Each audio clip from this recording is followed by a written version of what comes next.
Hello दोस्तों, आप सबको मेरा नमस्कार। आज की जो कहानी मैं आपके लिए लेकर आया हूँ वह है प्रथम पूज्य श्री गणेश जी महाराज की। आइए दोस्तों, कहानी को शुरू करते हैं।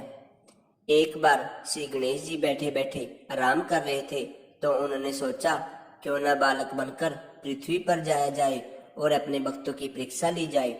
श्री गणेश जी एक बच्चे का रूप लेकर धरती पर आते हैं, फिर एक चम्मच में दूध और मुट्ठी में चावल लेकर इधर उधर घूमने लगते हैं और बोलते हैं कि कोई मेरे लिए खीर बना दो, कोई तो मेरे लिए खीर बना दो।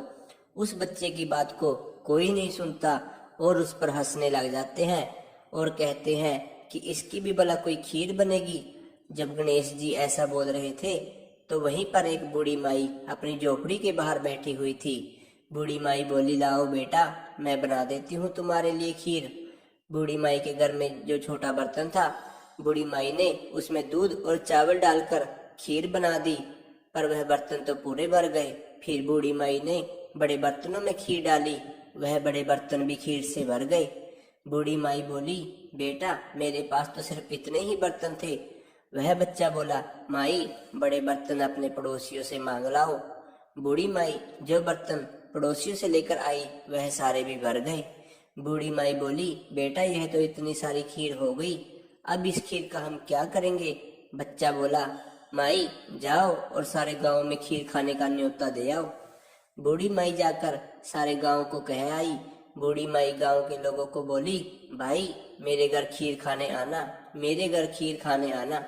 बूढ़ी माई की बात सुनकर सारे गांव वाले हंसने लगे और बोले कि तुम खुद तो इतनी गरीब हो कि दूसरों से रोटी मांग कर खाती हो और आज यह हमें खीर खिलाएगी। कुछ लोग बोले, चलो अच्छा है, बुढ़िया का मजाक बनाने ही चलेंगे, घर से तो खाना खाकर ही चलेंगे, नहीं तो भूखा ही रहना पड़ेगा। कुछ लोग बोले, अरे भाई, खाना तो घर आकर भी खा लेंगे, देखे तो यह बुढ़िया कौन सी खीर खिला रही है।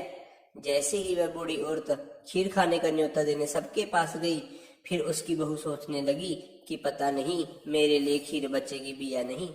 फिर उसने एक कांसी की थाली में खीर डालकर बोली, जय हो गणेश जी महाराज, आपको भोग लगे। इतना बोलकर उसने खीर खाना शुरू कर दिया। फिर बहुत सारे लोग खीर खाने आए और सबने पेट भरकर खीर खाई और जो खाना खाकर आए थे वह लोग बहुत पछताए। जब सब लोग खीर खाकर चले गए तो बूढ़ी माई बोली, चलो बेटा, हम भी खा लेते हैं। तो बच्चा बोला, माई, मुझे तो भोग लग गया, मैंने तो खीर खा भी ली। फिर बूढ़ी माई बोली, बेटा, तुमने खीर कब खा ली।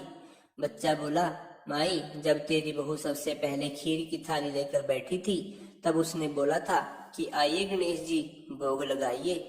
बूढ़ी माई बोली, बेटा, क्या आप गणेश जी हो। वह बच्चा बोला, हाँ माई, मैं गणेश हूँ। यह सुनकर वह बूढ़ी माई बहुत खुश हो गई। गणेश जी ने उसे आशीर्वाद दिया और जाते वक्त उसकी झोपड़ी को लात लगा गई, जिससे उसकी झोपड़ी महल बन गई। उसके घर में नौकर चाकर धन धान्य से भंडारे भर गए। गणेश जी ने उस बूढ़ी माई पर अपनी कृपा की। गणेश जी सभी भक्तों पर ऐसी ही कृपा करे।